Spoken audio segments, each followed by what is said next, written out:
यह वीडियो जरा गौर से सुनिएगा।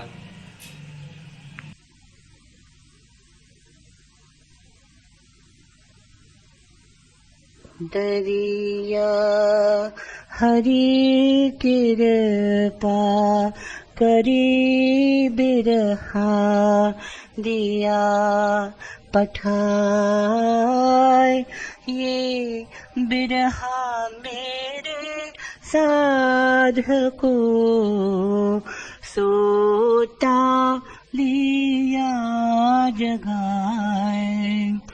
दरिया बिरही साधक तन पीला मन सूख, रैन न आवे नींदड़ी, दिवस न लागे भूख।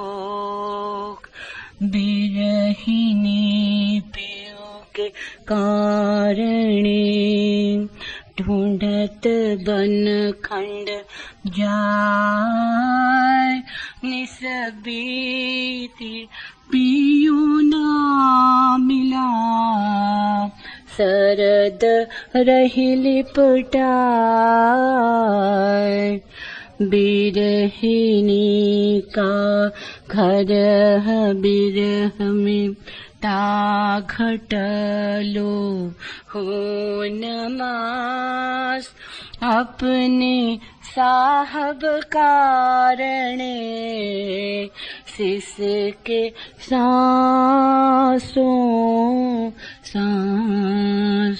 दरिया बान गुरुदेव का कोई झेले, सुर सुधी लागत ही व्यापे सही, रोम रोम में पीर।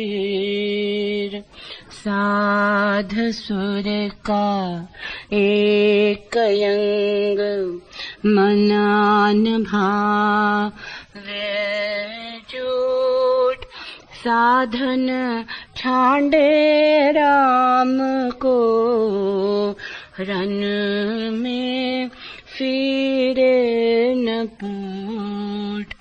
दरिया साचा सूरमा अरिदल हाले चूर, राज थापिया राम का नगर बसा भरपूर। रसना सेती उतरा हृदय किया बास, दरिया वर्षा प्रेम की छटा ऋतु 12 मास। दरिया हृदय राम से जो कभूला, गे मन लहरे उठे प्रेम की, जो सावन बरसा घन। जन दरिया हृदय बीचे हुआ ज्ञान परकाश, होद भरा जहाँ प्रेम का ता लेत हिलो रादास। आमी झरत विकसत कंवल, उपजत अनुभव ज्ञान, जन दरिया उस देश का भिन्न भिन्न करत बखान।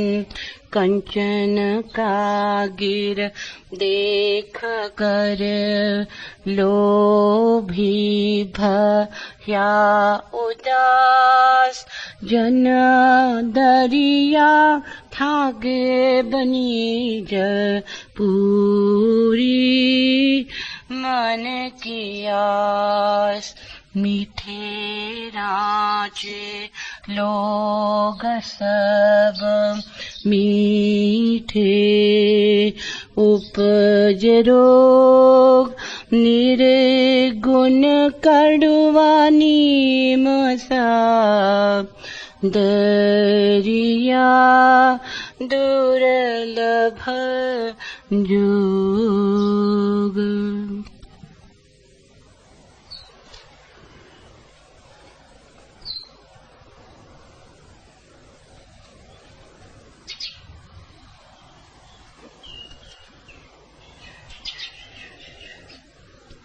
अमी झरत बिकसत कमल, अमृत की वर्षा होती है और कमल खिल रहे। दरिया किस लोग की बात कर रहे? यहां ना तो अमृत झरता है और न कमल खिलते। यहां तो जीवन जहर ही जहर है। कमल तो दूर, कांटे भी नहीं खिलते या कि कांटे ही खिलते। क्या दरिया किसी और लोक की बात कर रहे? नहीं, किसी और लोक की नहीं, बात तो यहीं की है, लेकिन किसी और आयाम की है।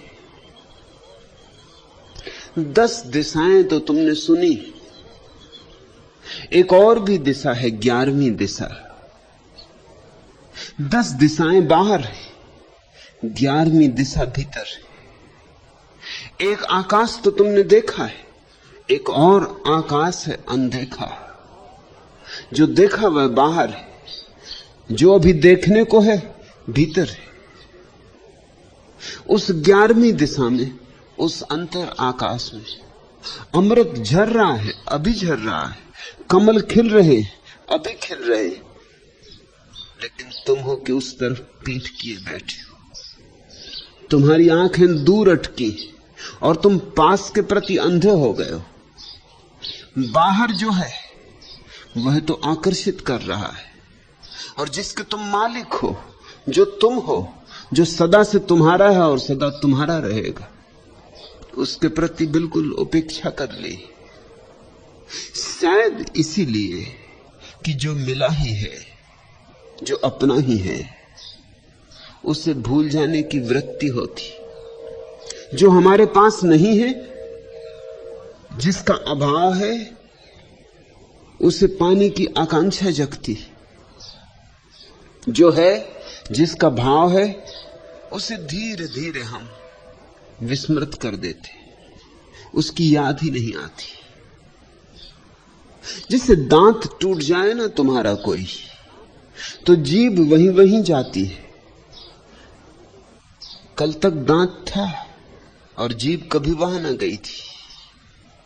मन के भी रास्ते बड़े बेबूझ। जो नहीं है उसमें मन की बड़ी उत्सुकता है। अब दांत टूट गया, जीभ वहीं वहीं जाती है। दांत था तो कभी ना गई थी। जो है, मन में उसकी उत्सुकता ही नहीं। क्यों? क्योंकि मन जी ही सकता है अगर उसमें उत्सुकता रहे। जो नहीं तो दौड़ होगी, तो पाने की चेष्टा होगी, वासना होगी, इच्छा होगी, कामना होगी। जो नहीं है उसके सहारे ही मन जीता है। जो है उसको तो देखते ही मन की मृत्यु हो जाती। दरिया आकाश में बसे किसी दूर स्वर्ग की बात नहीं कर रहे। तुम्हारे भीतर पास से भी जो पास है, जिसे पास कहना भी उचित नहीं, क्योंकि पास कहने में भी तो थोड़ी दूरी मालूम पड़ती है। जो तुम्हारी श्वासों की श्वास है, जो तुम्हारे हृदय की धड़कन है, जो तुम्हारा जीवन है, जो तुम्हारा केंद्र है, वहां अभी इसी क्षण अमृत बरस रहा है और कमल खिल रहे हैं, और कमल ऐसे कि जो कभी मुरझाते नहीं, चैतन्य के कमल। योगियों ने जिसे सहस्त्रार कहा है, 1000 पखड़ियों वाले कमल, जिनकी सुगंध का नाम स्वर्ग है, जिन पर नजर पड़ गई तो मोक्ष मिल गया, आंखों में जिनका रूप समा गया तो निर्वाण हो गया। इस बात को सबसे पहले स्मरण रख लेना कि संत दूर की बात नहीं करते। संत तो जो निकट से भी निकट है उसकी बात करते। संत उसकी बात नहीं करते हैं जो पाना है, संत उसकी बात करते हैं जो पाया ही हुआ है। संत स्वभाव की बात करते हैं।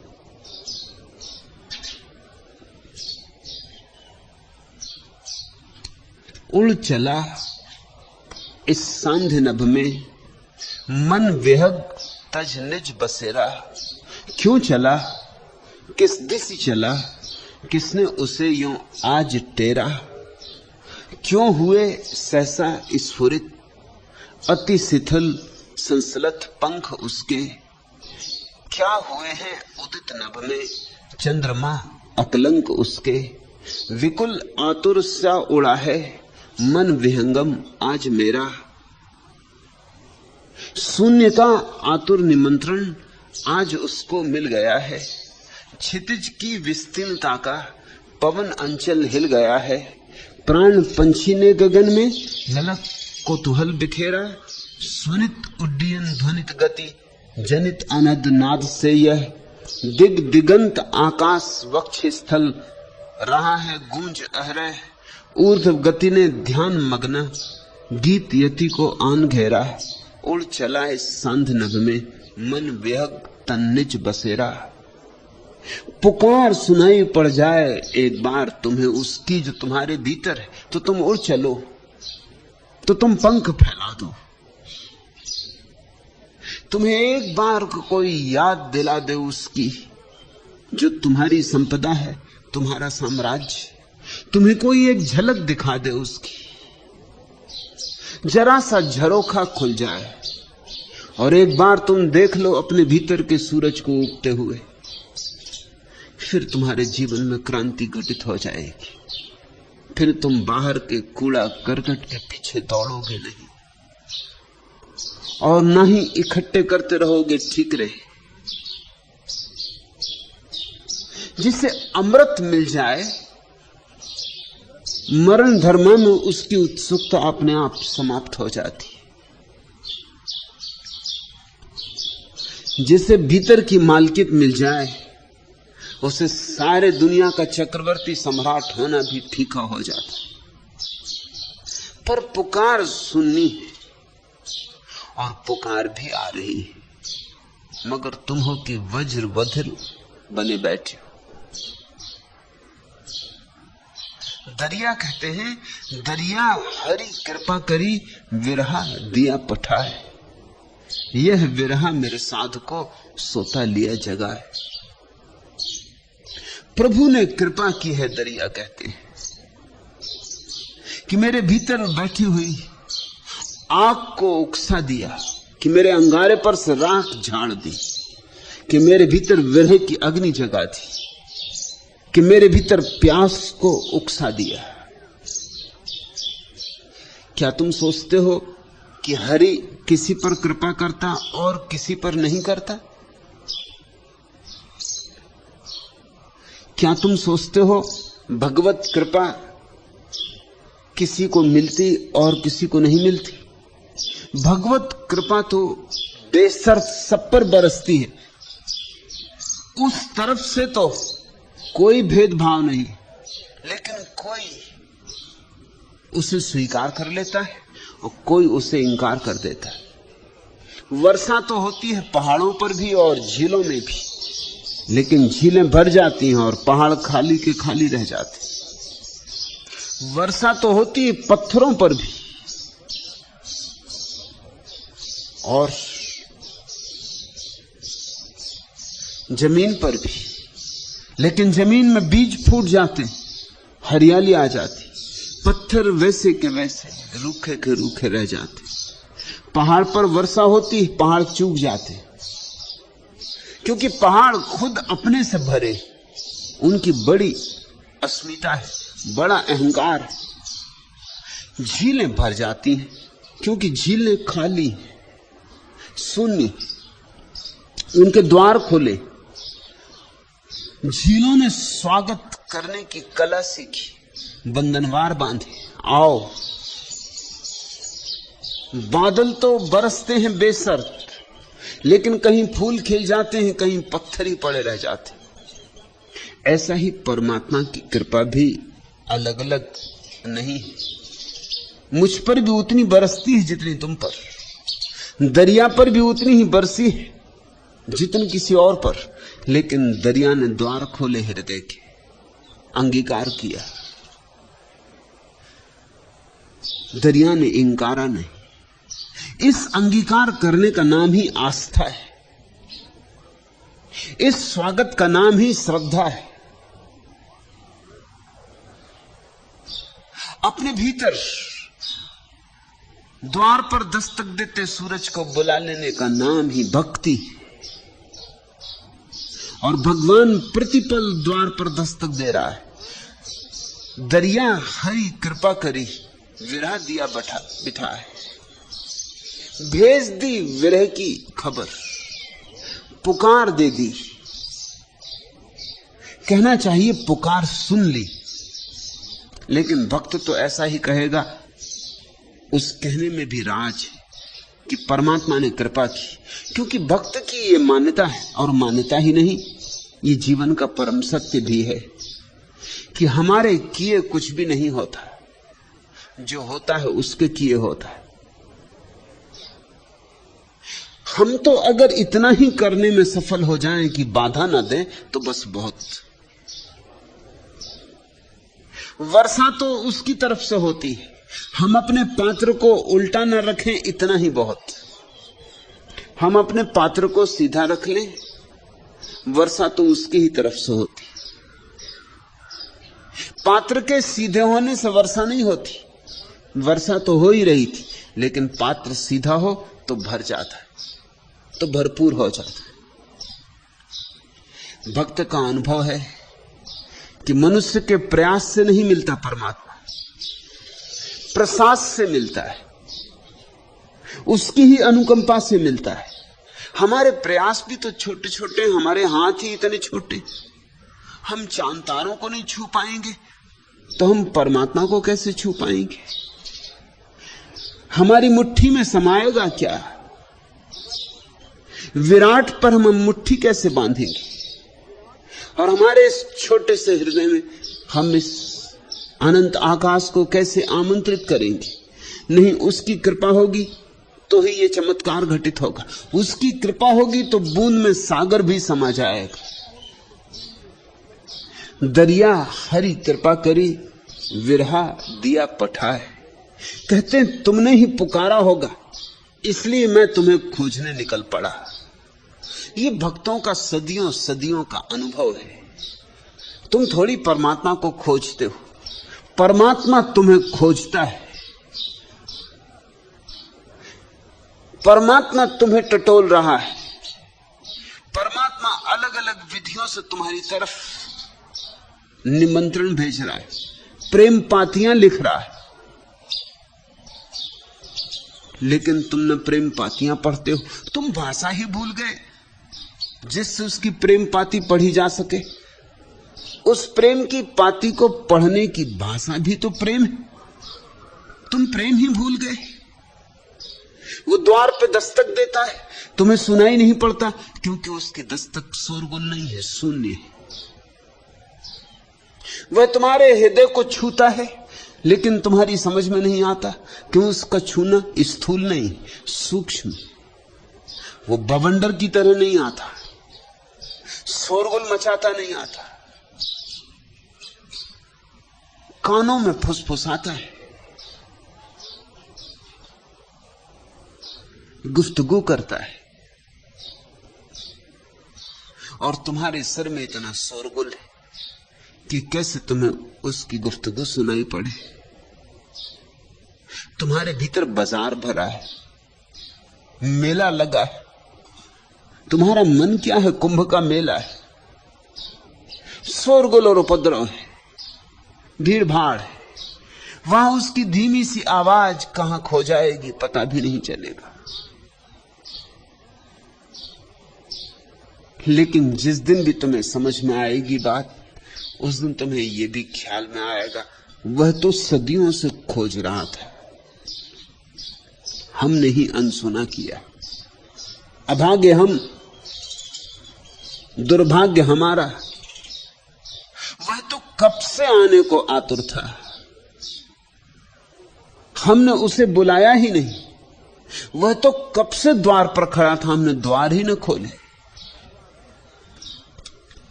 फिर खरात पर मुझे चढ़ा कुशल समय के कारीगर, जुड़ा सका हूं दुर्गुण केवल, जो भी गुण है गुण बहुत।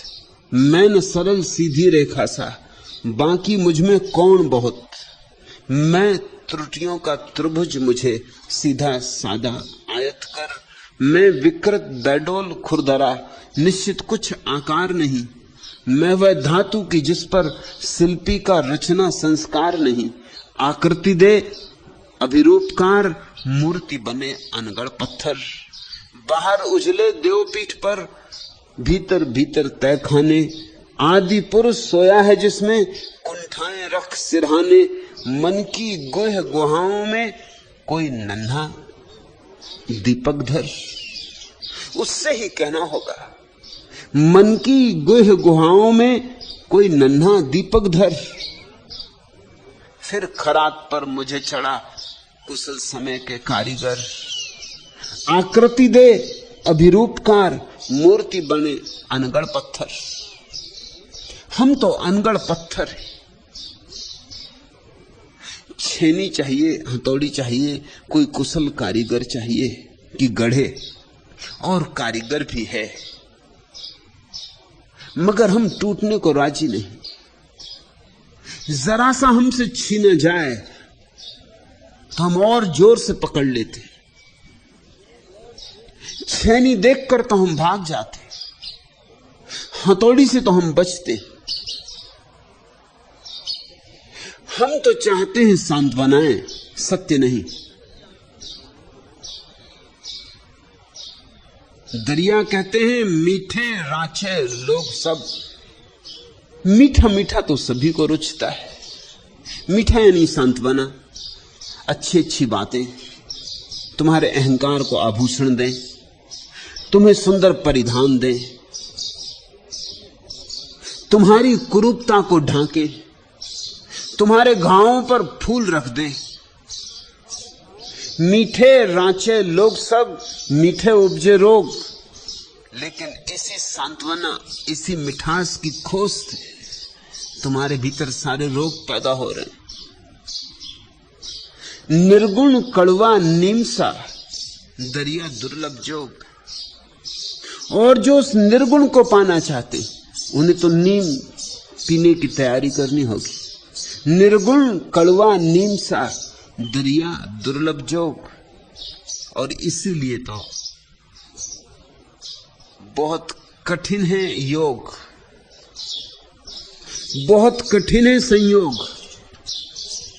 क्योंकि परमात्मा जब आएगा तो पहले तो कड़वा ही मालूम पड़ेगा।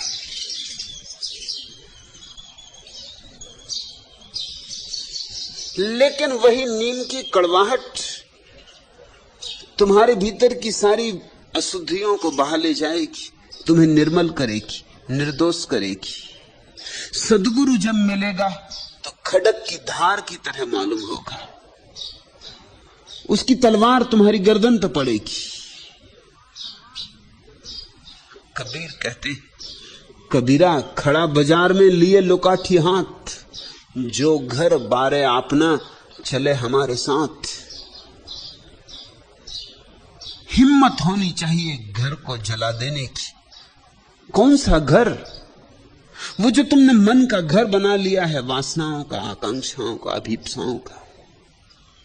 वो जो तुमने कामनाओं के बड़े गहरे सपने बना रखे, सपनों के महल सजा रखे, जो उन सबको जला देने को राजी हो, उसे आज और अभी और यहीं परमात्मा की आवाज सुनाई पड़ सकती, उसके भीतर की राख झड़ सकती और अंगारा निखर सकता है। दरिया हरी कृपा करी, विरहा दिया पठाए, कि तुम्हारी बड़ी कृपा है प्रभु कि मेरे भीतर विरह को जगा दिया। विरह के लिए बहुत कम लोग धन्यवाद देते, मिलन के लिए तो कोई भी धन्यवाद दे देगा। मिलन तो मीठा मीठा, विरह तो बहुत कड़वा, नीम सा कड़वा। नीम भी क्या होगी कड़वी इतनी, क्योंकि विरह तो आग है। वहां सांत्वना कहां, वहां तो जलन ही जलन है। लेकिन सोना आंख से गुजर के ही शुद्ध होता है, और विरह की यात्रा में निखर के ही कोई मिलन के योग्य होता है, पात्र बनता है।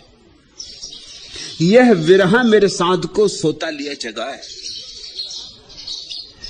दरिया कहते हैं मुझे पता ही ना था कि मेरे भीतर ऐसा परम साधु सोया हुआ है, कि मेरे भीतर ऐसे परम सत्य का आवास है, कि मेरे भीतर ऐसा निर्दोष, ऐसा कुंवारा स्वभाव है जिस पर कोई मलिनता कभी नहीं पड़ी, जिस पर कोई कालिख नहीं, जिस पर कोई दाग नहीं, न पुण्य का दाग, न पाप का दाग, न शुभ का, न अशुभ का,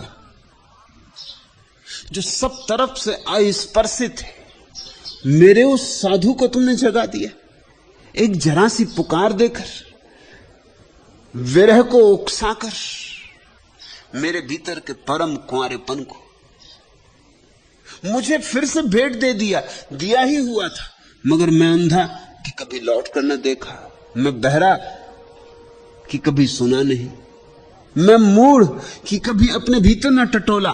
संसार में टटोलता फिरा, दूर दूर चांद तारों में, नक्षत्रों में टटोलता फिरा, जन्मों जन्मों में, योनियों योनियों में, न मालूम कितनी देहों में, न मालूम कितने रूपों में तलाशा, और एक जगह भर तुझे खोजा नहीं। अपने भीतर कभी आंख को न ले गया, कभी अंतर्दृष्टि न की। यह बिरहा मेरे साध को सोता लिया जगाए। तूने बड़ी कृपा की कि ये आग मुझ पे बरसा दी। विरह आग है, ध्यान रखना, जिस पे बरसती है उसका रोआ रोआ रोता है, जिस पे बरसती है उसके खून से आंसू बनने लगते। दरिया विरही साधका तन पीला मन सूख। दरिया कहते हैं तन सूख गया, मन सूख गया। रैन न आवे नींदड़ी, दिवस न लागे भूख। अब रात नींद नहीं आती, दिन भूख नहीं लगती। बस एक तेरी याद है कि सताए जाती, बस एक तेरी याद है कि तीर की तरह चुभी जाती, और गहरे और गहरे और गहरे।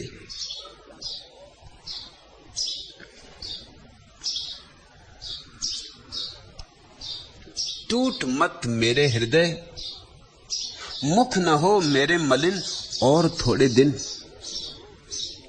विरही को बड़ी धैर्य की कला सीखनी पड़ती है, क्योंकि आग ऐसा जलाती है कि भरोसा नहीं आता कि इस आग के पार कभी कमल भी खिलेंगे। कहीं आग में और कमल खिले। तन सूखने लगता, मन सूखने लगता। कैसे भरोसा आए कि अमृत की वर्षा होगी? जो हाथ में है वो भी जाता मालूम होता है। टूट मत मेरे हृदय, मुख न हो मेरे मलिन और थोड़े दिन। रात का है प्रात निश्चित, अस्त का है उदय। एक जैसा ही किसी का कब रहा है समय। रह न पाए दिन सरल, क्या रहेंगे ये कठिन और थोड़े दिन। ढले कंधे, झुकी ग्रीवा और खाली हाथ, किंतु चौखट पर दुखों की टेकना मत माथ। आह अधरों पर न हो, मत पलक पर लातुहीन और थोड़े दिन। प्रण न हो मेरे पराजित, हार मत विश्वास। कुछ दिनों का और संकट, कुछ दिनों संतरास। किस्त अंतिम स्वेद की तू चुका कर हो ऋण और थोड़े दिन। सृजन से थक्कर न रचना, तोड़ना संकल्प। शेष तेरे अभावों की आयु है अब अल्प। चौकड़ी मत भूलना, कल्पनाओं के हरिण और थोड़े दिन। आग भयंकर है विरह की, थोड़े से ही हिम्मतवर लोग गुजर पाते, अन्यथा लौट जाते। धैर्य चाहिए, प्रतीक्षा चाहिए। प्रतीक्षा ही प्रार्थना का मूल है, उद्गम है। और जो प्रतीक्षा नहीं कर सकता वह प्रार्थना भी नहीं कर सकता। संभालना होगा अपने को और थोड़े दिन, बांधना होगा अपने को कि लौट ना पड़े, कि भाग ना जाए, कि पीठ ना दिखा दे। विरहन पीऊ के कारणे ढूंढन बनखंड जाए। निस बीती पीऊ ना मिला, दर्द रही लिपटाए। बड़ी बुरी दशा हो जाती है विरही की। खोजता फिरता है जंगल जंगल।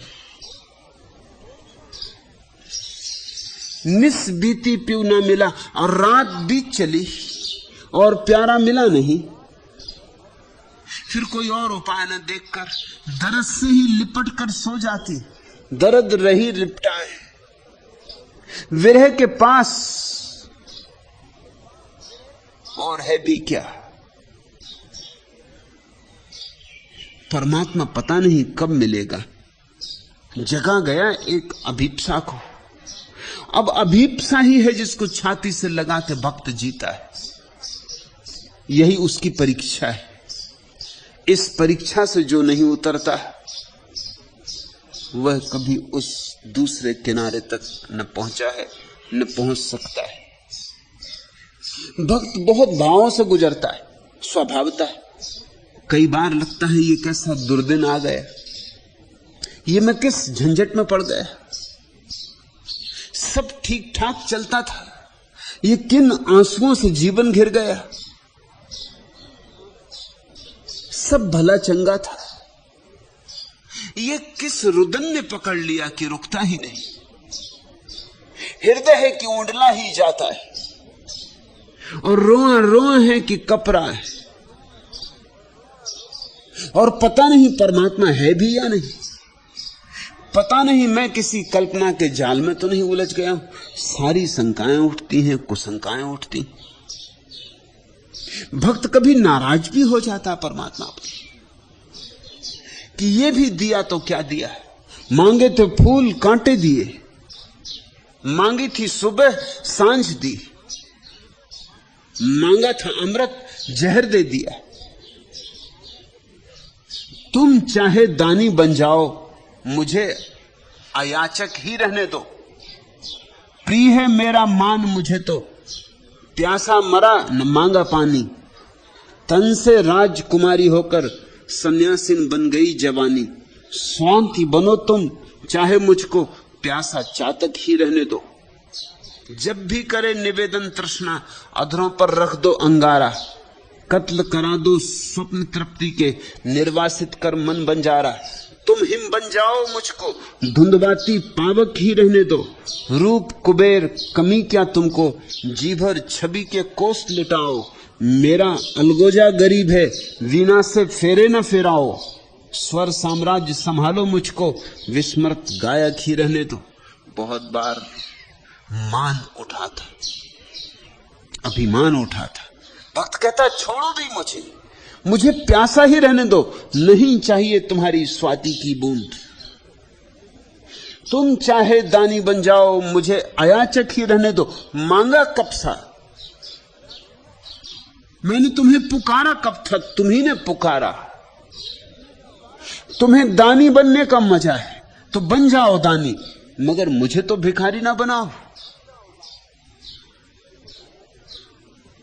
स्वाति बनो तुम, चाहे मुझको प्यासा चातक ही रहने दो। तुम्हें शौक चढ़ा है स्वाति बनने का, बनो, मगर मुझे क्यों सताते हो? मुझे प्यासा चातक ही रहने दो। मुझे तुम्हारी अभीप्सा नहीं, मुझे तुम्हारी आकांक्षा नहीं। तुम बन जाओ, तुम हिम बन जाओ, मुझको धुंधवाती पावक ही रहने दो। मुझे छोड़ो भी, मेरा पीछा भी छोड़ो। मेरा आंचल पकड़े छाया की तरह दिन रात मुझे सताओ मत। स्वर साम्राज्य संभालो मुझको, विस्मत गायक ही रहने दो। तुम स्वर सम्राट हो भले, अपने घर तुम भले, मैं अपनी दीनता में भला। मेरा अलगोजा गरीब है, वीणा से फेरे न फिराओ। मेरे अलगोजे को वीणा से फेरे फिराने के लिए मैंने प्रार्थना कब की थी? पुकारा तुम्ही ने, अब जलाते क्यों हो?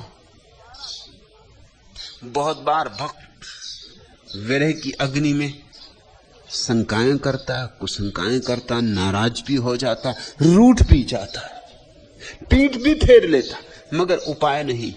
एक बार उसकी आवाज सुनाई पड़ी तो उससे बचने का कोई उपाय नहीं। जब तक नहीं सुनाई पड़ी है, नहीं सुनाई पड़ी। एक बार सुनाई पड़ गई तो सारा जग फीका हो जाता। फिर कुछ भी करो, शंका करो, मान करो, रूठो, सब व्यर्थ।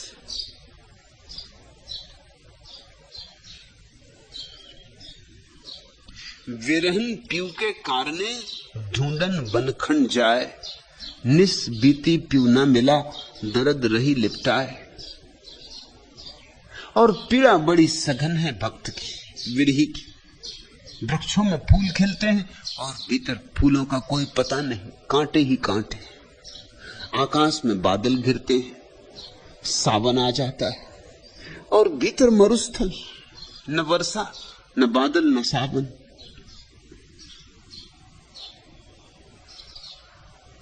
बाहर सौंदर्य का इतना विस्तार और भीतर सब रूखा सूखा। तन भी सूख जाता, मन भी सूख जाता। भरोसा आए भी तो कैसे आए?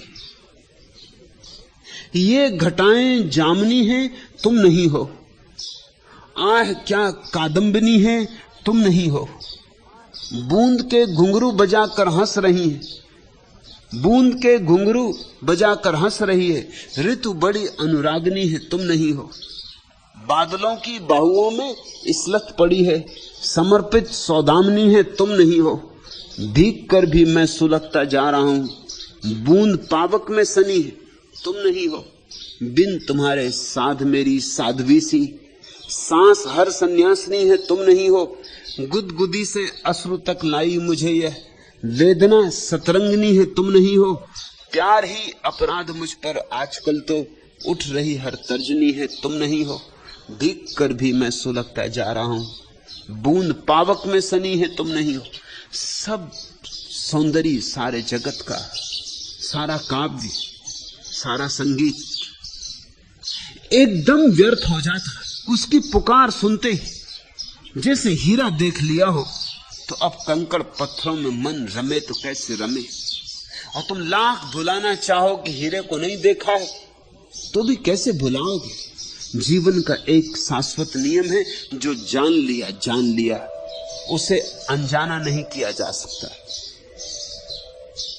जो पहचान लिया उससे फिर पहचान नहीं तोड़ी जा सकती। जिसका अनुभव हो गया अब तुम लाख उपाय करो तो उसे अनुभव के बाहर नहीं कर सकते।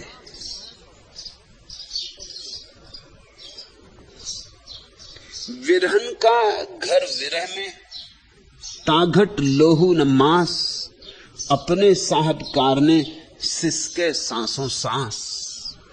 दरिया कहते हैं विरह ही घर बन जाता है, वही मंदिर बन जाता है। विरहन का घर विरह में, उठो बैठो चलो कहीं भी जाओ, विरह तुम्हें घेरा रहता है, एक अदृश्य वातावरण विरह का तुम्हें पकड़े रहता है। काम करो संसार के, मगर कहीं मन रमता नहीं। मिलो मित्रों से, परिजनों से, मगर उस परम प्यारे की याद पकड़े ही रहती।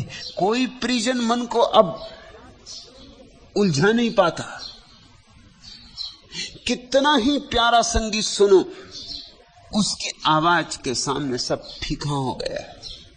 और कितने ही सुंदर फूल देखो, अब तो जब तक उसका फूल न खिल जाए तब तक कोई फूल फूल नहीं मालूम होगा।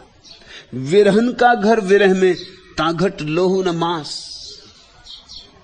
और ऐसी गहराइयों में विरह ले जाने लगता है जहां न शरीर है, न शरीर की छाया पड़ती है। अपने साहबकार ने सिसके सांसों सांस, बस वहां तो सिर्फ उस साहब की याद है। और एक सिसकी है जो किसी और को सुनाई भी शायद न पड़े, श्वास श्वास में सिसकी भरी है। भक्त कहना भी चाहे तो शब्द काम नहीं पड़ते। भक्त गूंगा हो जाता है, बोलना चाहता है और नहीं बोल पाता। श्वास श्वास में सिसकी होती है, सिसकी ही उसकी प्रार्थना है। आंखों से झरते आंसू ही उसकी अर्चना है।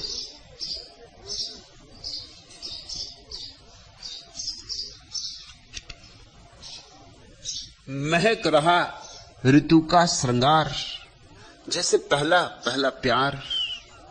जाग रही है गंध अकेली, सारा मधुबन सोता है। किया नहीं जिसने क्या जाने, प्यार में क्या क्या होता है। रातें घुल जाती आंखों में, दिन उड़ जाते पंख पसार। बार बार कोई पुकारता रह रह कर अमराई से, अपना पता पूछता हूं मैं अपनी ही परछाई से। कोई नहीं बोलता कुछ भी, मौन खड़े सारे घर द्वार। फूलों के रंगीन शहर में खुशबू अब तक अनब्याही। कोई कली किसी कांटे की बाहों में ही अनचाही। मजबूरी ने जोड़े अनगिन इच्छाओं के बंधनवार। राहों राहों आग बिछी है, झुलसी झुलसी छायाएं। हर चौराहा धुआं धुआं है, घर तक हम कैसे जाएं। कब तक खाली जेब लिए मैं देखूं भरा भरा बाजार। करूं शिकायत कहां दर्द की, हर दरबार यहां झूठा। नए जमाने में कुछ भी हो, पर इंसान बहुत टूटा। बाहर बाहर मुस्काने हैं, भीतर भीतर हाहाकार। मजबूरी ने तोड़े अनगिन इच्छाओं के बंधनवार। रातें घुल जाती आंखों में, दिन उड़ जाते पंख पसार। कोई नहीं बोलता कुछ भी, मौन खड़े सारे घर द्वार। महक रहा ऋतु का श्रृंगार, जैसे पहला पहला प्यार। चारों तरफ सब सुंदर है, सब प्रीतिकर है, और भीतर एक रिक्तता भर जाती। विरह का अर्थ क्या है? विरह का अर्थ है भीतर में शून्य। जहां परमात्मा होना चाहिए था वहां कोई भी नहीं, सिंहासन खाली पड़ा है। विरह का अर्थ है बाहर सब, भीतर कुछ भी नहीं। विरह का अर्थ है ये भीतर का सूनापन काटता है, ये भीतर का सन्नाटा काटता है। लेकिन इस विरह से गुजरना होता है। इस विरह से गुजरे बिना कोई भी सिंहासन के उस मालिक तक नहीं पहुंच पाता है। ये कीमत है जो चुकानी पड़ती। शायद इसीलिए अधिक लोग ईश्वर में उत्सुक नहीं होते। इतनी कीमत कौन चुकाए, किस भरोसे चुकाए? शायद इसीलिए अधिक लोगों ने झूठे और औपचारिक धर्म खड़े कर लिए। मंदिर गए, 2 फूल चढ़ाए, घंटा बजा दिया, दिया जलाए, निपट गए, बात खत्म हो गई। न भीतर का घंटा बजा, न भीतर का दिया जला, न भीतर की आरती सजी, बाहर का इंतजाम कर लिया है। तुम्हारी दुकान भी बाहर और तुम्हारा मंदिर भी बाहर, तो तुम्हारी दुकान और तुम्हारे मंदिर में बहुत फर्क नहीं हो सकता। दुकान बाहर, मंदिर तो भीतर होना चाहिए। मंदिर तो भीतर का ही हो सकता है, लेकिन भीतर के मंदिर को चुनने में, भीतर के मंदिर को निर्मित करने में तुम्हें बुनियाद बन जाना पड़ेगा। तुम ही दबोगे, बुनियाद के पत्थर बनोगे तो भीतर का मंदिर उठेगा। तुम मिटोगे तो परमात्मा की उपलब्धि हो सकती। विरह गलाता है, मिटाता है, विरह तुम्हें पहुंच जाता है। एक ऐसी घड़ी आती जब तुम नहीं होते हो, और जिस घड़ी तुम नहीं हो उसी घड़ी परमात्मा है। मिलन घटित होता है कब? बड़ी बेबूझ शर्त है मिलन की। ऐसी बेबूझ शर्त है, ऐसी अतर्क शर्त है कि बहुत थोड़े से हिम्मतवर लोग पूरा कर पाते। तुम भी परमात्मा से मिलना चाहोगे, लेकिन शर्त यह है कि जब तक तुम हो तब तक मिलन न हो सकेगा। जब तक तुम हो परमात्मा नहीं, ऐसा गणित है।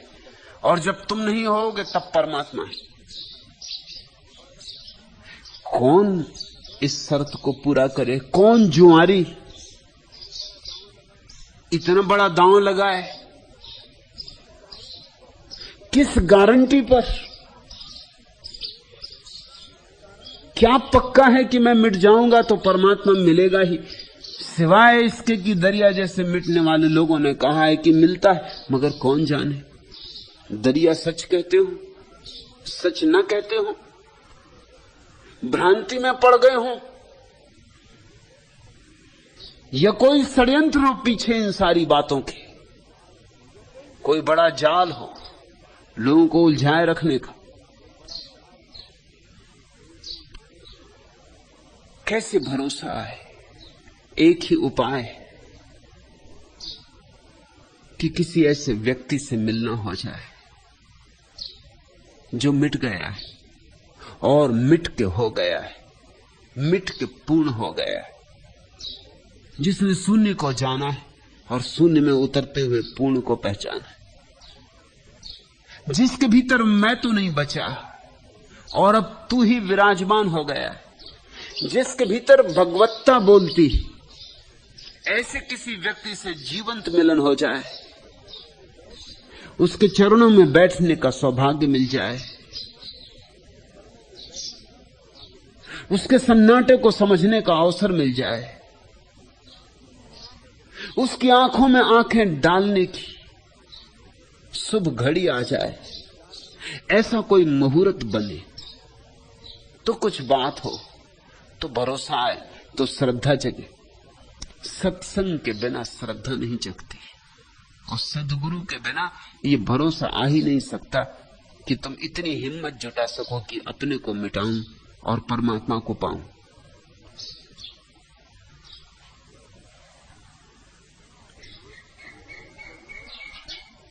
दरिया बान गुरुदेव का, कोई झेले सूर सुधीर, लागत ही व्यापे सही, रोम रोम में पीर।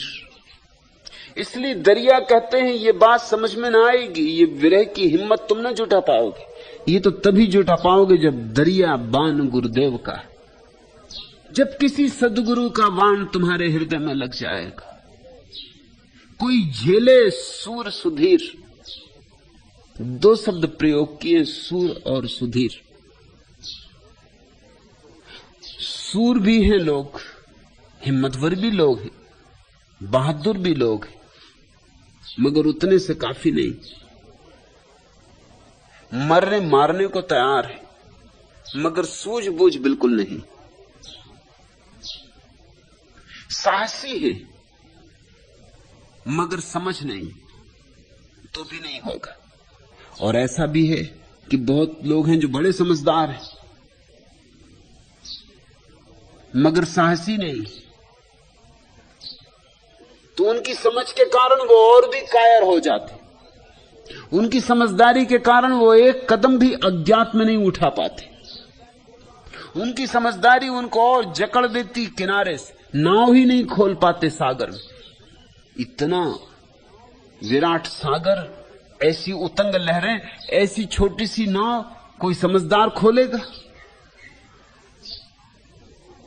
न नक्शा है पास, न पक्का है कि उसका उस पार कोई किनारा होगा, कि नाव कभी पहुंचेगी इसका कोई पक्का नहीं। उतंग लहरों को देखकर इतना ही पक्का है कि नाव डूबेगी, सदा को डूब जाएगी।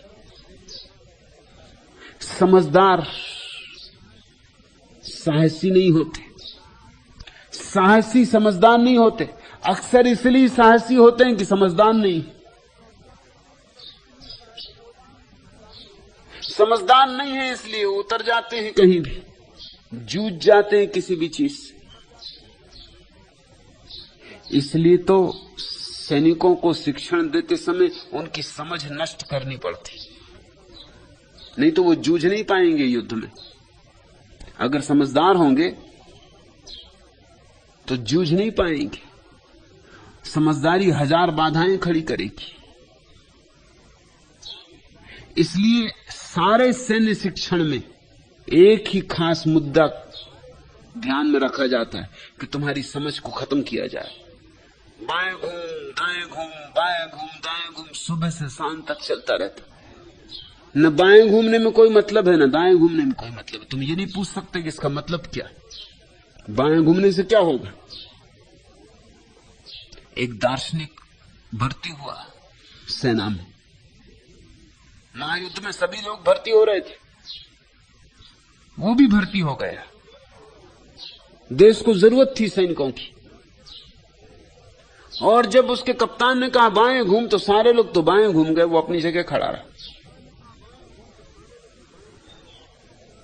उसके कप्तान ने पूछा कि आप घूमते क्यों नहीं? उसने कहा पहले ये पक्का हो जाना चाहिए कि घूमना किस लिए, बाएं घूमने से क्या मिलेगा? इतने लोग बाएं घूम गए, इनको क्या मिला? और फिर ये आखिर दाएं घूमेंगे बाएं घूमेंगे और यहीं आ जाएंगे इसी अवस्था में जिसमें मैं खड़ा ही हूं। घूम घाम से मतलब क्या है? मैं बिना सोच विचार के एक कदम नहीं उठा सकता। दार्शनिक का शिक्षण यही कि बिना सोच विचार के कदम ना उठाए। प्रसिद्ध दार्शनिक था, कोई और होता तो कप्तान ने 10-5 गालियां सुनाई होती, क्योंकि भाषा कप्तानों की और पुलिस वालों की भाषा में गालियां तो बिल्कुल जरूरी होती। 2-4 सजाएं दी होती, लेकिन दार्शनिक प्रसिद्ध था, सोचा कि और बेचारा ऐसे तो ठीक ही कह रहा है। कप्तान को भी बात पहली दफे समझ में आई कि बाएं घूम दाएं घूम, इसका मतलब क्या है, प्रयोजन क्या है इसका? प्रयोजन अगर कोई आदमी 3-4 घंटे रोज बाएं घूम दाएं घूम, दौड़ो रुको भागो जाओ आओ ऐसा करता रहे, हर आज्ञा का पालन, तो उसकी बुद्धि धीरे धीरे क्षीण हो जाएगी, वो यंत्रवत हो जाएगा। फिर एक दिन उससे कहो कि मारो तो वो मारेगा उसी आसानी से जैसे दाएं घूमता था बाएं घूमता था। फिर ये भी नहीं सोचेगा कि जिस आदमी की छाती में मैं गोली चला रहा हूं या छुरा भौंक रहा हूं, इसकी मां होगी बूढ़ी, घर राह देखती होगी, इसके बच्चे होंगे, इसकी पत्नी होगी, और इसने मेरा कुछ भी तो नहीं बिगाड़ा है, इससे मेरी कोई पहचान ही नहीं, बिगाड़ने का सवाल ही नहीं, इसे मैंने कभी जाना भी नहीं, अपरिचित अनजान। जैसे मैं युद्ध में भर्ती हो गया हूं 4 रोटी के लिए, ऐसे ये भी युद्ध में भर्ती हो गया। क्यों ऐसे मारूं?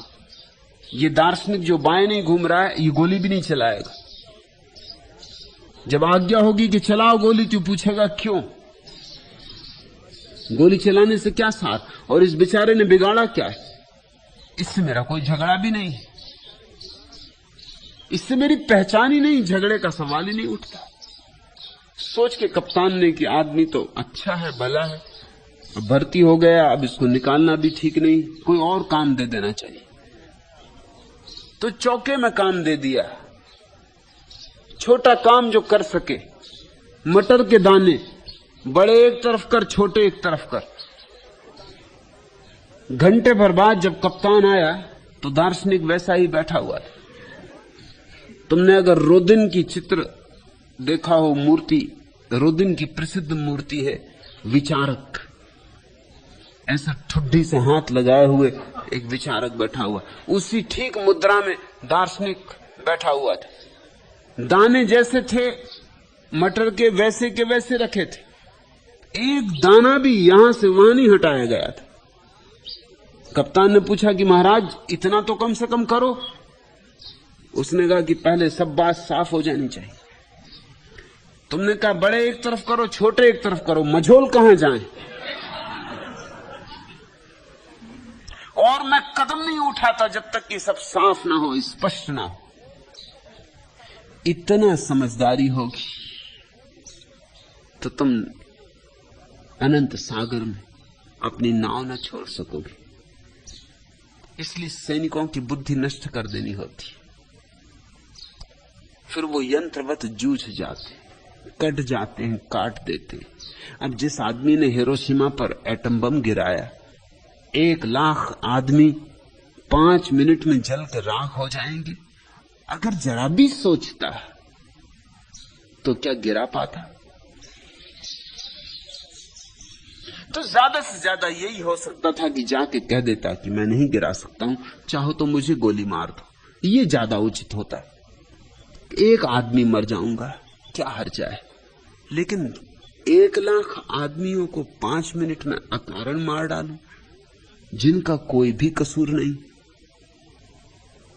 छोटे बच्चे हैं, स्कूल जाने की तैयारी कर रहे हैं, अपने बस्ते सजा रहे हैं,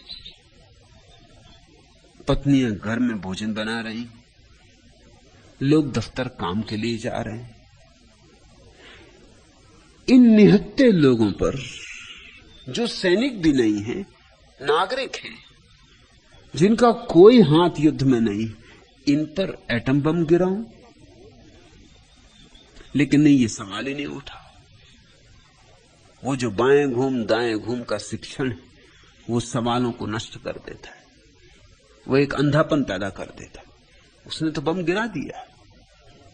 और जब दूसरे दिन सुबह पत्रकारों ने उससे पूछा कि तुम रात सो सके, तो उसने कहा मैं बहुत अच्छी नींद सोया, क्योंकि जो काम मुझे दिया गया था वो पूरा कर दिया। फिर अच्छी नींद के सिवाय और क्या था?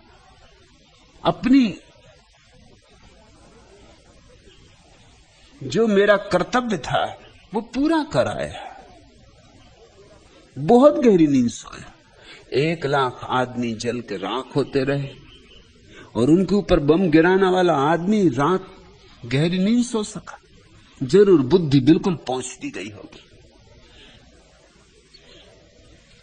जरा भी बुद्धि का नाम निशान न रहा होगा।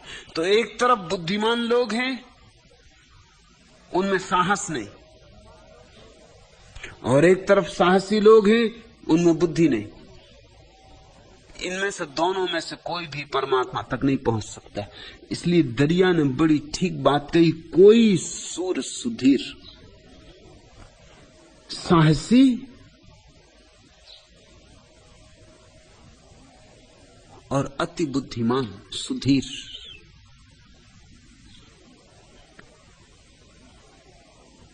सुधि जिसके भीतर हो, धी जिसके भीतर हो, प्रज्ञा जिसके भीतर हो, कोई प्रज्ञावान साहसी, ऐसा अमृत संयोग जब मिलता है, ऐसा जब सोने में सुगंध होती, तब परमात्मा को पाया जाता है। दरिया बान गुरुदेव का कोई झेले सूर सुधीर। यहां मेरे पास दोनों तरह के लोग आ जाते। कोई हैं जो बहुत पंडित हैं, बहुत सोच विचार में,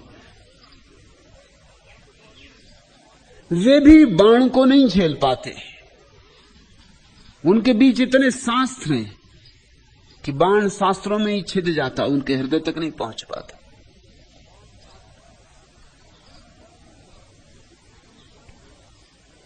उनकी समझदारी अतिशय है कि उनके भीतर साहस तो रह ही नहीं गया।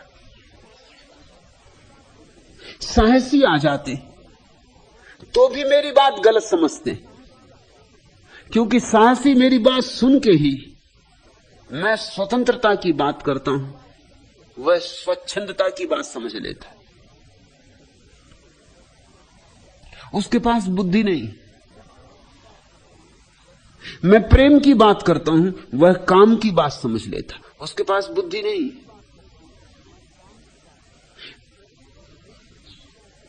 मैं कुछ कहता हूं, वह कुछ का कुछ कर लेता।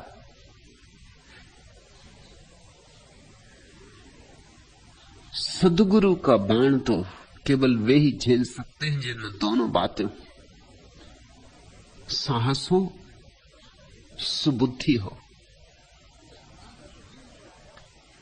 लागत ही व्यापे सही, फिर तो लग भर जाए, जरा सा भी लग जाए गुरु का बाण, फिर तो व्याप जाता है। रोम रोम में पीस, रोए रोए में विरह की पीड़ा पैदा हो जाती, परमात्मा की पुकार उठने लगती, प्रार्थना जगने लगती। साध सूर का एक अंग, मना न भावे झूठ, साध न छाड़े राम को, रन में फिरे न पूठ। कहते हैं कि साधु और सूर में एक बात की समानता है कि दोनों के मन को झूठ नहीं भाता। साध न छाड़े राम को, रन में फिरे न पूठ। जैसे सूरवीर युद्ध के मैदान से पीठ नहीं फेरता, चाहे कुछ भी हो जाए, बचे की जाए जीवन, भागता नहीं, लौट नहीं पड़ता, पीठ नहीं दिखाता। वैसे ही राम की खोज में जो चला है, चाहे विरह कितना ही जलाए, अंगारों पे चलना पड़े तो भी लौटता नहीं, लौट ही नहीं सकता। लौटना असंभव है, क्योंकि वे अंगारे जलाते भी और शीतल भी करते, बड़े विरोधाभासी। वे कांटे चुभते भी हैं और भीतर एक बड़ी मिठास भी भर जाती। नीम कड़वी भी है और शुद्ध भी करती है। दरिया सांचा सूरमा, अरिदल घारे चूर, राज थापिया राम का, नगर बसा भरपूर। दरिया सांचा सूरमा, वही है सच्चा योद्धा जो अपने भीतर के शत्रुओं को समाप्त कर दे। बाहर के शत्रुओं को तो कौन कब समाप्त कर पाया है, और बाहर के शत्रुओं को समाप्त करो तो नए शत्रु पैदा हो जाते, और बाहर के शत्रुओं पर विजय भी पालो तो भी विजय कोई ठहरने वाली नहीं। जो आज जीता है कल हार जाएगा, जो आज हारा है कल जीत जाएगा। बाहर तो जिंदगी प्रतिपल बदलती रहती, वहां तो कुछ भी शाश्वत नहीं, ठहरा हुआ नहीं, जलधार है।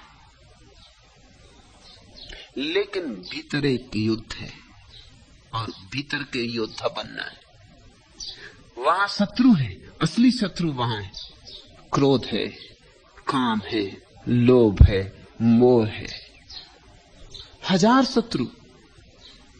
इन सबको जो जीत लेता, इन सब का जो मालिक हो जाता,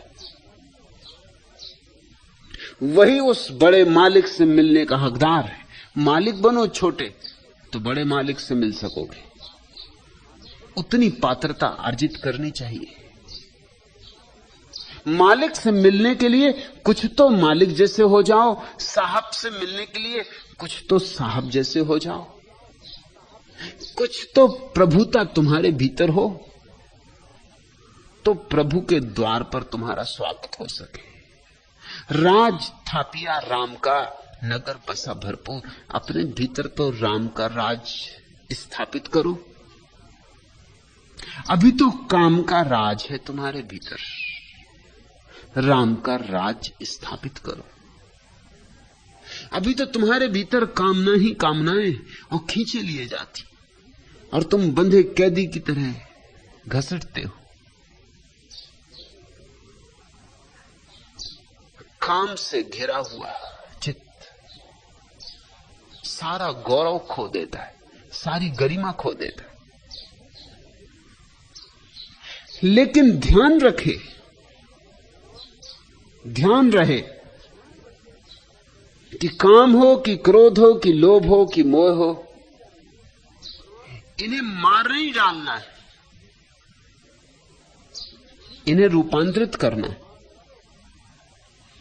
मार डालोगे तो तुमने अपनी ही ऊर्जा के स्रोतों को नष्ट कर दिया। क्योंकि क्रोध ही जब ध्यान से जुड़ जाता है तो करुणा बनता है। क्रोध को काट नहीं डालना है, ध्यान से जोड़ देना है। होशियार तो वही है जो जहर को भी औषधि बना ले। सच्चा सुधी तो वही है जो पत्थरों को भी सीढ़ियां बना ले, मार्ग की बाधाओं को भी जो उपयोग कर ले, उनका सहयोग ले ले। जो बुद्धू हैं वे भीतर के शत्रुओं को मारने में लग जाते, और सदियों से धर्म के नाम पर ऐसे ही बुद्धुओं का राज्य रहा। भीतर के शत्रुओं को मार सकते हो, मगर मार के तुम पाओगे कि तुमने अपने ही अंग काट दिए।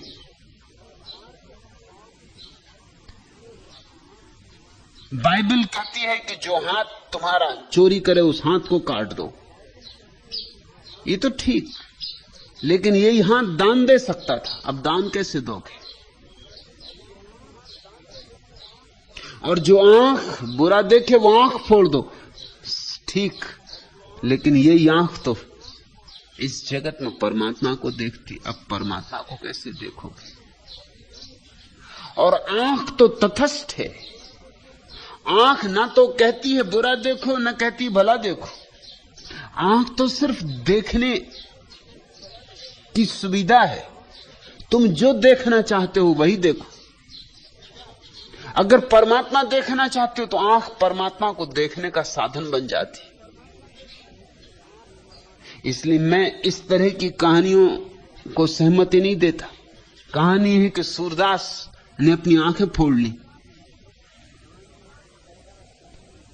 सूरदास के वचन मुझे काफी भरोसा दिलाते हैं कि इस तरह का काम सूरदास कर नहीं सकते, और किया हो तो उनका सारा जीवन व्यर्थ हो जाता। सूरदास ने कृष्ण के सौंदर्य के ऐसे प्यारे गीत गाए,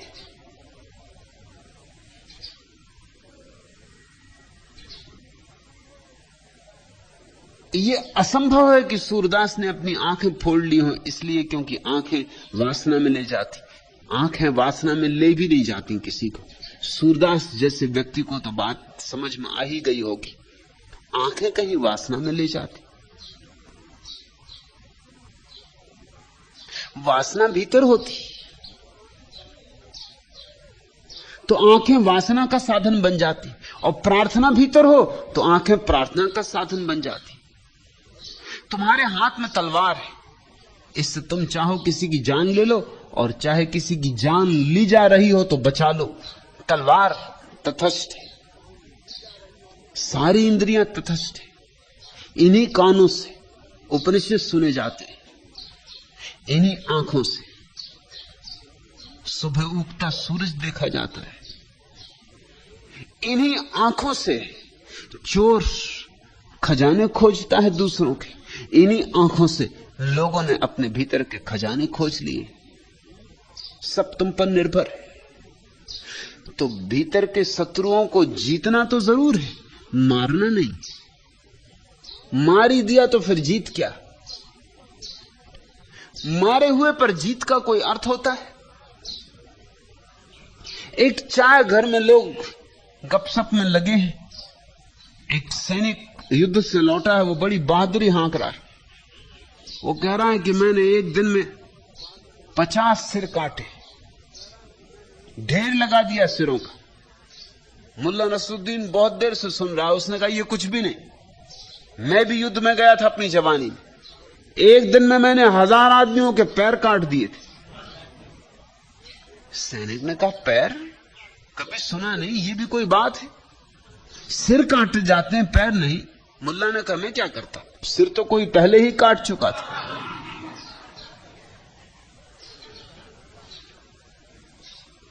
मरो को अगर तुम पैर काट भी लाए तो कोई विजेता नहीं। अगर तुमने मार ही डाला अपने भीतर तो तुम कुछ बुद्धिमान नहीं हो। और तुम अपने भीतर जिनको शत्रु समझ के मार डाले हो, उनको मारने के बाद पाओगे तुम्हारे जीवन की सारी ऊर्जा के स्रोत सूख गए। इसलिए तुम्हारे संतों के जीवन में ना उल्लास है, ना उत्सव है, ना आनंद है, एक गहन उदासी है। तुम्हारे संतों के जीवन में कोई सृजनात्मकता भी नहीं है, उनसे कोई गीत भी नहीं फूटते, उनसे कोई नृत्य भी नहीं जगता, क्योंकि जो ऊर्जा गीत बन सकती थी और नृत्य बन सकती थी, उस ऊर्जा को तो नष्ट करके बैठ गए। उनके जीवन में कोई करुणा भी नहीं दिखाई पड़ती, क्योंकि क्रोध को मार दिया, करुणा पैदा कहां से हो। और मैं तुमसे कहता हूं, जिसने काम वासना को जला डाला अपने भीतर, वो ब्रह्मचर्य को उपलब्ध नहीं होता, वो सिर्फ नपुंसक हो जाता। और नपुंसक होने में ब्रह्मचारी होने में बहुत फर्क है, जमीन आसमान का फर्क है। उससे ज्यादा कोई फर्क और क्या होगा। रूस में ईसाइयों का एक संप्रदाय था जो अपनी जन्नेंद्रियां काट डालता था। क्या तुम उनको ब्रह्मचारी कहोगे? जन्नेंद्रियां काटने से क्या काम वासना चली जाएगी? आंखें फोड़ने से क्या तुम सोचते हो रूप की आकांक्षा चली जाएगी? कान फोड़ने से क्या तुम सोचते हो भीतर ध्वनि का आकर्षण समाप्त हो जाएगा? काश इतना आसान होता, तब तो धार्मिक हो जाना बड़ी सरल बात होती। चले गए अस्पताल, ऑपरेशन हो गए धार्मिक। बस सर्जनों की जरूरत होती, सदगुरुओं की नहीं। सदगुरु काटता नहीं, सदगुरु रूपांतरित करता है। अनगढ़ पत्थर को मिटा नहीं देना है, उसको गढ़ना है, उसमें से मूर्ति प्रकट करनी। मूर्ति छिपी है उसमें। तुम्हारे क्रोध में करुणा की मूर्ति छिपी, थोड़ी छानने की, छनावट की जरूरत है। और तुम्हारे काम की ऊर्जा ही तुम्हारी राम की ऊर्जा है। ये तुम्हारी ये शत्रु हैं अभी, क्योंकि तुम जानते नहीं कैसे इनका उपयोग करें। जिस दिन तुम जान लोगे कैसे इनका उपयोग करें, यही तुम्हारे सेवक हो जाएंगे। आज से हजारों साल पहले वेद के जमाने में आकाश में बिजली ऐसी कौंधती थी, ऐसी जैसी अब कौंधती, लेकिन तब आदमी कपता था, थरथराता था, सोचता था कि इंद्र महाराज नाराज हो रहे हैं, कि इंद्र महाराज धमकी दे रहे हैं। स्वभावता समझ में आती बात। 5000 साल पहले बिजली के संबंध में हमें कुछ पता नहीं था,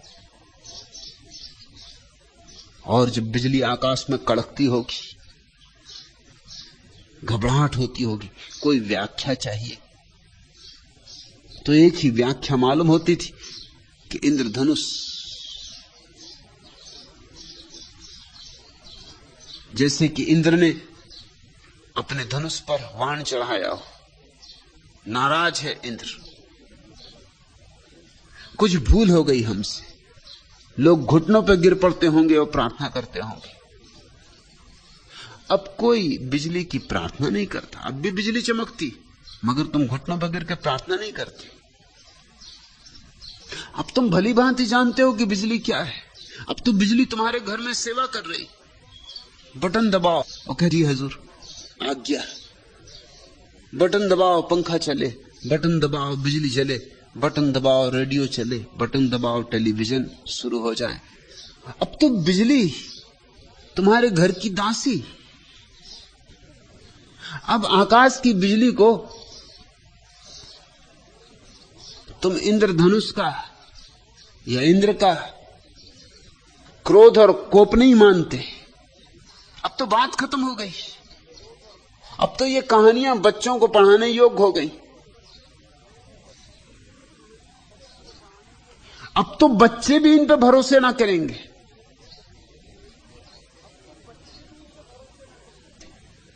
बाहर की बिजली तो बस में आ गई है, भीतर की बिजली अभी बस में नहीं आई।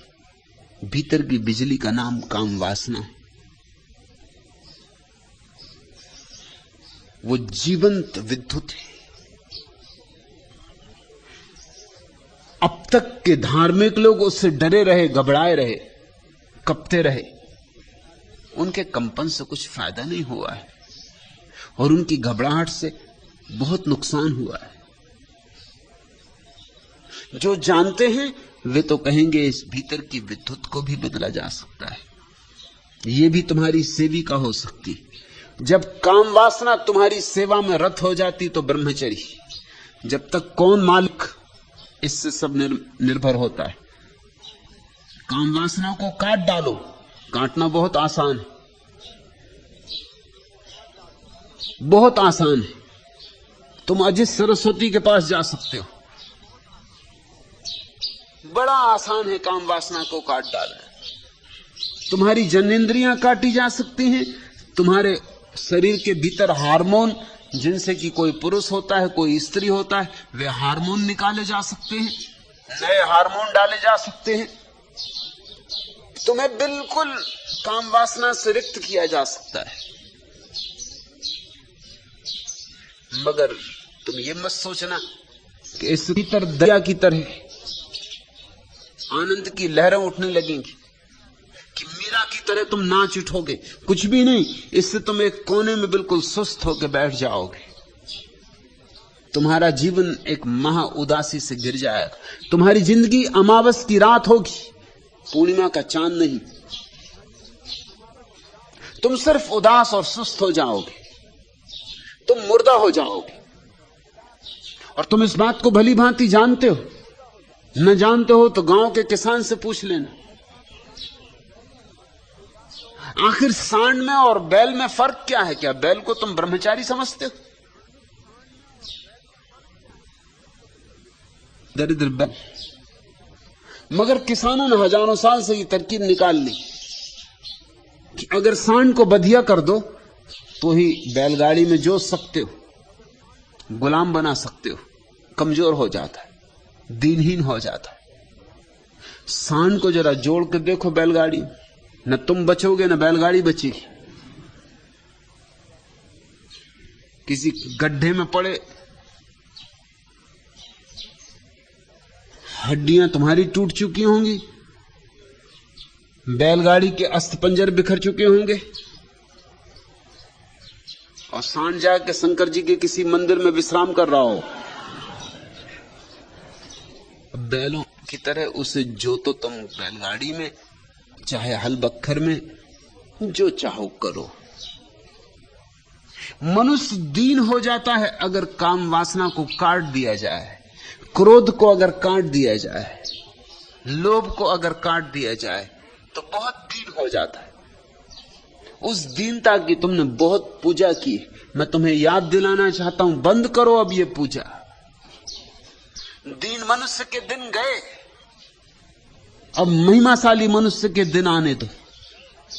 अब उस मनुष्य के दिन आने दो जो ऊर्जाओं का रूपांतरण करेगा, दमन नहीं, जो हर ऊर्जा का उपयोग करेगा। और मैं तुमसे कहता हूं, अगर उस काम वासना दी है तो जरूर उसमें छिपा कोई खजाना होगा। जरा खोदो, जरा खोजो। अगर क्रोध दिया है तो जरूर क्रोध में छिपी हुई कोई ऊर्जा होगी, उसे मुक्त करो। शत्रुता तभी तक मालूम होती जब तक तुम गुलाम हो इनके। जिस दिन मालिक हो जाते हो उसी दिन ये सब मित्र हो जाते।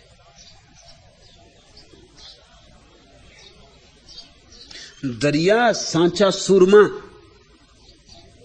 वही है सच्चा सूर। अरिदल घाले चूर, राज थापिया राम का नगर बसा भरपूर। शत्रुओं को पछाड़ देता है, उनकी छाती पे बैठ जाता है, उन्हें चारों खाने चित्त कर देता है, राम के राज्य को अपने भीतर स्थापित कर लेता है। लेकिन ध्यान रखना, नगर बसा भरपूर, ये कोई रिक्त जगह नहीं है। राम का राज्य नगर भरपूर बसा है, उत्सव पैदा होता है। दिवाली है, होली है, रंग का त्योहार उठता है, दिए जलते हैं। राज थापिया राम का नगर बसा भरपूर। और जब तक तुम्हें किसी के भीतर राम का राज्य बसा हुआ दिखाई ना पड़े, भरपूर, गुलाल ना उड़ती हो कि साधु नहीं, सिर्फ किसी तरह अपने को दबाए, किसी तरह अपने को संभाले, बैठा हुआ मुर्दा है, जीवंत नहीं। रसना सेती उतरा हृदय की आबास, दरिया बरखा प्रेम की सट ऋतु 12 मास। सुनते हो प्यारा वचन, रसना सेती उतरा। जब तक तुम्हारी जीभ पर ही राम का नाम रहेगा तब तक कुछ नहीं होगा, हृदय में उतर जाए। रसना सेती उतरा हृदय की, कुछ मन का विचार, कल्पनाएं, स्मृतियां, शोरगुल, भीड़भाड़, और तुम्हारे भीतर शांति हो जाए। और शब्द राम का सवाल नहीं है, भाव का सवाल है। राम शब्द तो जीभ पर ही रहेगा, राम शब्द को तुम हृदय में नहीं ले जा सकते। हृदय में शब्द जाने का कोई उपाय ही नहीं, वहां तो केवल भाव होते। लेकिन तुम समझते हो, भाव को तुम पहचानते हो। कोई भी शब्द आत्मा है, शब्द भाव का शरीर है। शब्द की खोल तो जाने दो, भाव में डोलो, भाव की मस्ती में उतरो। रसना सेती उतरा हृदय की आबास।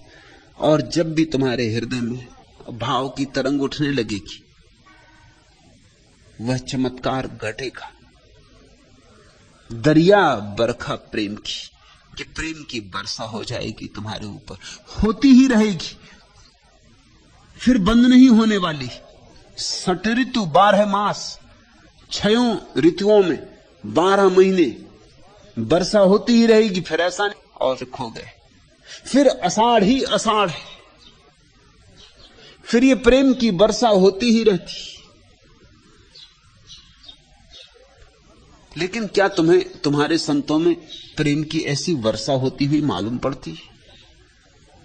क्या तुम्हारे मंदिरों में तुम्हें प्रेम भरपूर बहता हुआ मालूम पड़ता है?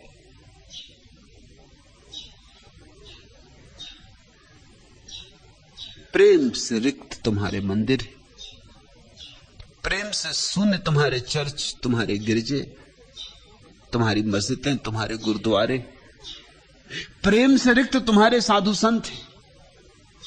हां, उदासी जरूर है। अब धीरे धीरे हम सोचने लगे यही धर्म है। यह धर्म नहीं है, यह अधर्म से भी बदतर है। यह आस्तिकता नहीं है, यह नास्तिकता से भी गिरी हुई अवस्था है। नास्तिक तो कभी आस्तिक हो भी जाए, ये तुम्हारे तथाकथित धार्मिक लोग कभी आस्तिक ना हो पाएंगे।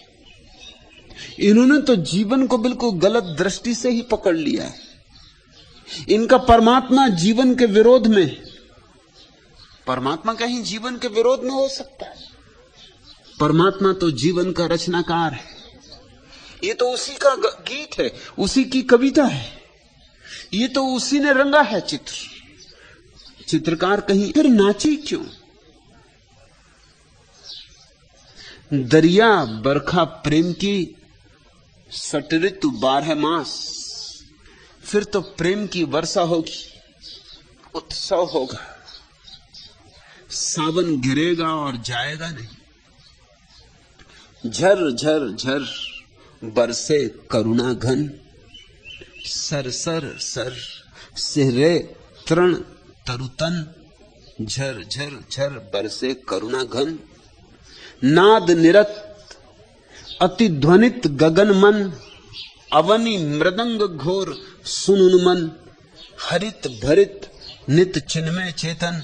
सेहर सेहरे तृण तरुतन, सन सन सनन समीरन रिंगण। झिंगुर झंकृति किंकणी सिंजन, करवन उपवन राजी प्रमंथन। हैरा हर हर हर प्रभंजन। झरझर बरसे करुणा घन, सरसर सेहरे तृण तरुतन। तरणी ज्वाल में धरणी काल क्षण, शांत तृप्त पाकर घन तर्पण। ले अंबर का अर्घ समर्पण, थर थर थर वसुधा ही आंगन। कंपित भू प्रांगण, झर झर झर बरसे करुणा घन। सर सर सर सेहरे तृण तरुतन। बरसने दो, नाचो गाओ गुनगुनाओ डोलो, मस्ती के पाठ सीखो। मस्ताने ही दीवाने ही केवल उसको जान पाते।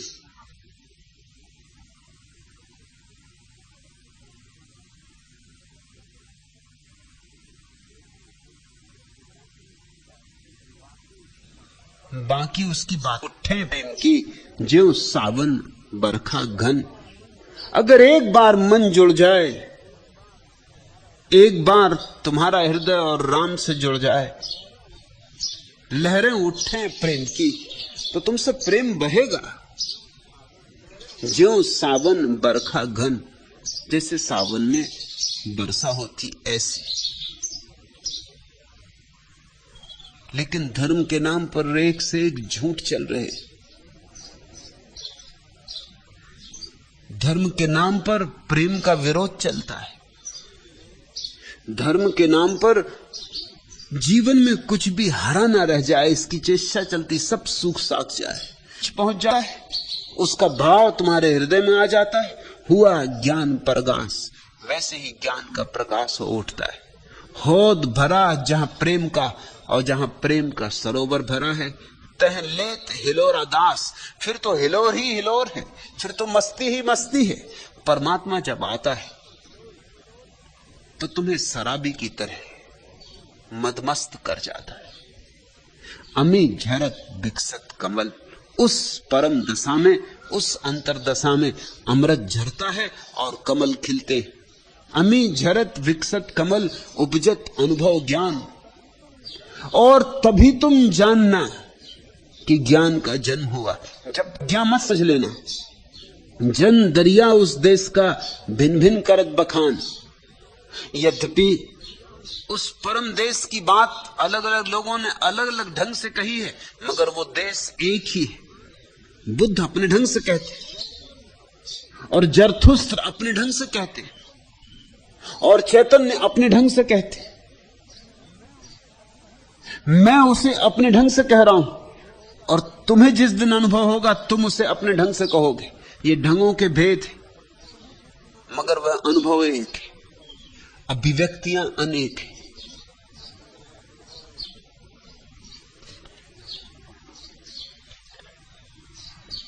सावन बुलाएं,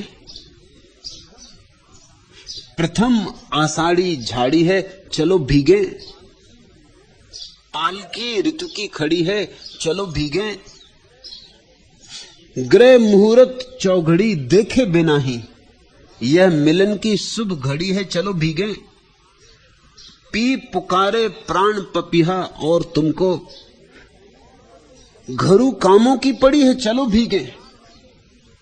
प्यार वाले इन क्षणों की उम्र अपनी कुल उम्र से भी बड़ी है, चलो भीगे।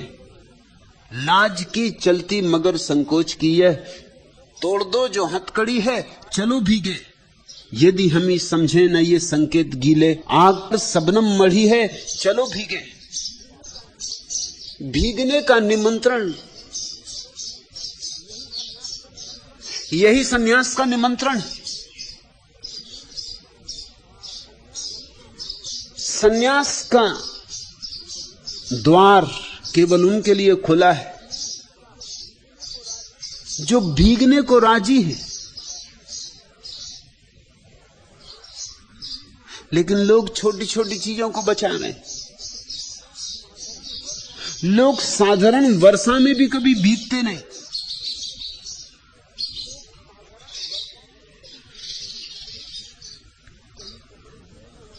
कहीं के पुतले थोड़ी हो कि बह जाओगी कि गल जाओगे।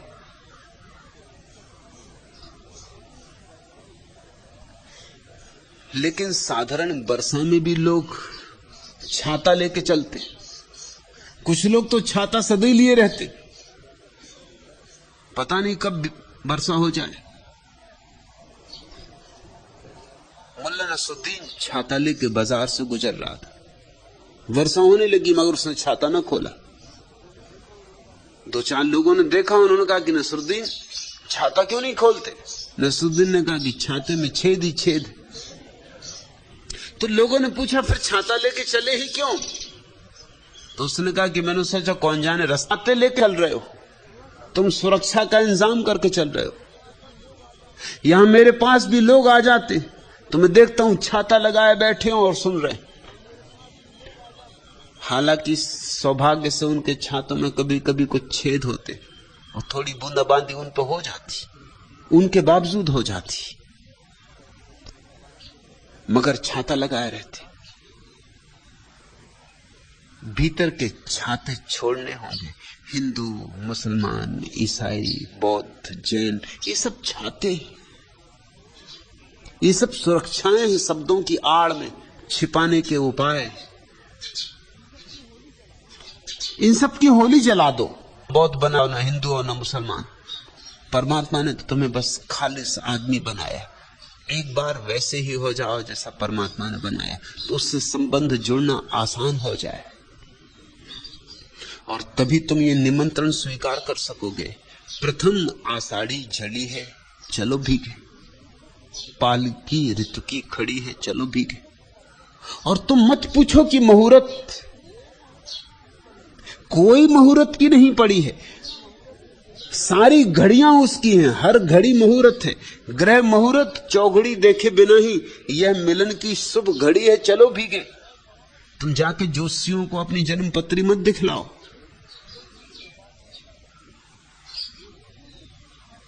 जोशियों से पूछ रहे हैं समाधि का मुहूर्त।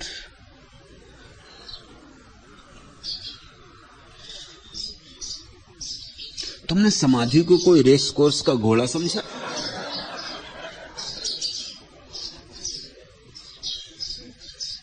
कि लॉटरी की कोई टिकट समझी?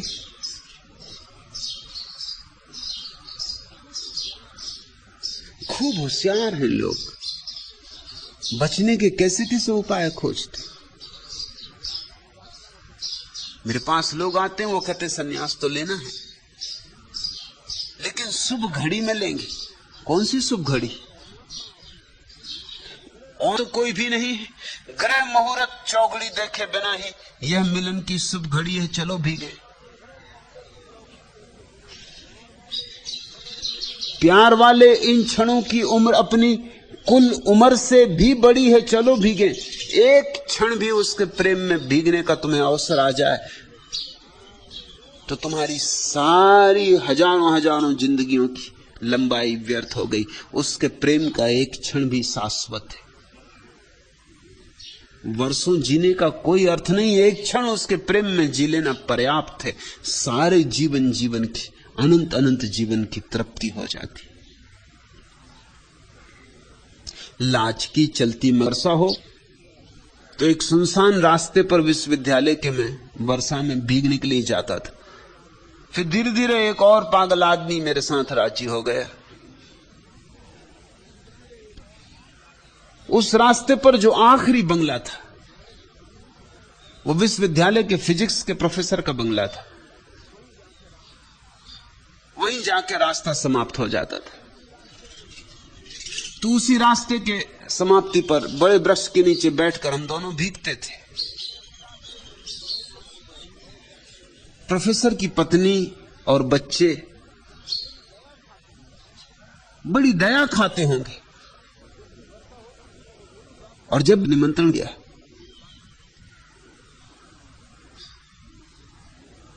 तो मैंने उनसे कहा कि मेरे एक मित्र भी हैं, वो सदा आपके घर तक मेरे साथ घूमने आते हैं, उनको भी ले आऊं? तो उनका उनको भी जरूर ले आए। उन्होंने घर जाके अपनी पत्नी को बहुत प्रशंसा की होगी कि दो बहुत अद्भुत व्यक्तियों को लेके आ रहा हूं। घर में लोग बड़े उत्सुक थे, बड़ी तैयारियां की गई, और जब हम दोनों को देखा तो सारे बच्चे, पत्नी, बहू सब वहां से भाग गए अंदर के कमरे में, और इतने जोर से हंसने लगे अंदर के कमरे में जाके कि प्रोफेसर को बड़ा सदमा पहुंचा कि ये तो बड़ा।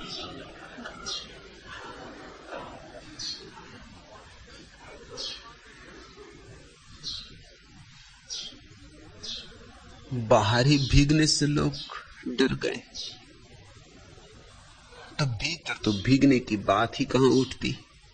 थोड़ा लाज संकोच छोड़ो। मीरा ने कहा, लोक लाज छोड़ी, पद घुंघरू बांध मेरा नाची रे। सब लोक लाज छोड़ के नाची। ऐसी ही लोक लाज छोड़ोगे तो नाच पाओगे, तो भीग पाओगे। यदि हम ही समझे ना ये संकेत, झांक के देख लेना। सद्गुरु का इतना ही अर्थ है कि तुम्हें एक बार याद दिला दे उस सब की जो तुम्हारे भीतर भी पड़ा है, लेकिन अपरिचित, अनजान है।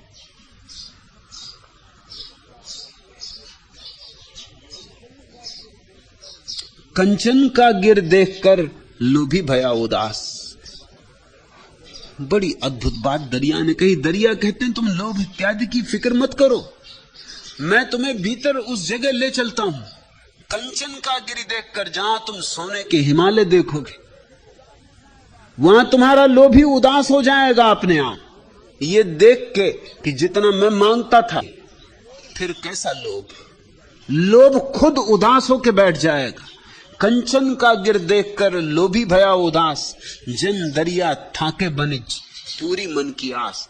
फिर वहां कहां का व्यापार, फिर वहां सारा लोभ, सारी आसक्ति, सारे चित्त के व्यापार अपने आप गिर जाते हैं। पूरी मन की आस, तुमने जो मांगा था उससे 1000 गुना मिल गया, करोड़ गुना मिल गया। तुमने जो सोचा भी नहीं था वो भी मिला।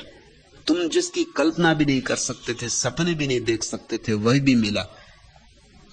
तुम मालिक हो बड़े साम्राज्य के, तुम सम्राट हो के लिए उत्सुक हो गए हो। तुम साधुओं के पास जाते हो कि वो किसी तरह मलहम पट्टी कर दें। मीठे रांचे लोग सब, मीठे उपजे रोग। लेकिन ध्यान रखना, सांत्वना सबको अच्छी लगती, मीठी लगती, मगर सांत्वना के कारण ही तुम्हारे रोग बच रहे हैं, तुम्हारे रोग नहीं मिट पा रहे हैं। निर्गुण कड़वा नीमसा दरिया दुर्लभ जोग। तैयारी करो विरह की पीड़ा को झेलने की। निर्गुण कड़वा नीमसा बहुत कड़वी दवा है, मगर यही तुम्हें तुम्हारी बीमारियों से मुक्त करेगी। ध्यान तुम इस योग्य बनाती कि परमात्मा तुम्हारा आलिंगन करे। लेकिन ये दुर्लभ जोग है।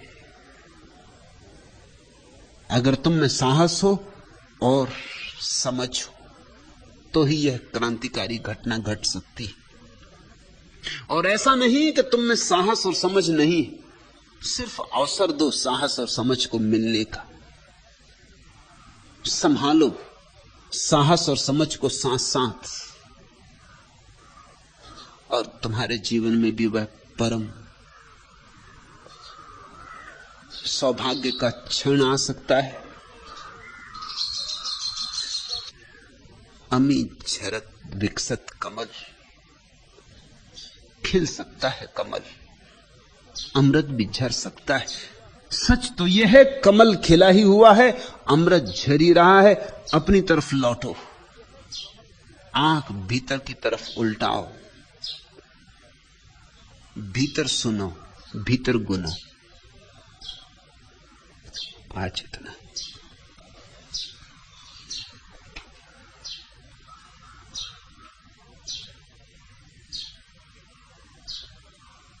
अगर यह वीडियो आपको अच्छी लग रही हो तो वीडियो को लाइक और चैनल को सब्सक्राइब करें।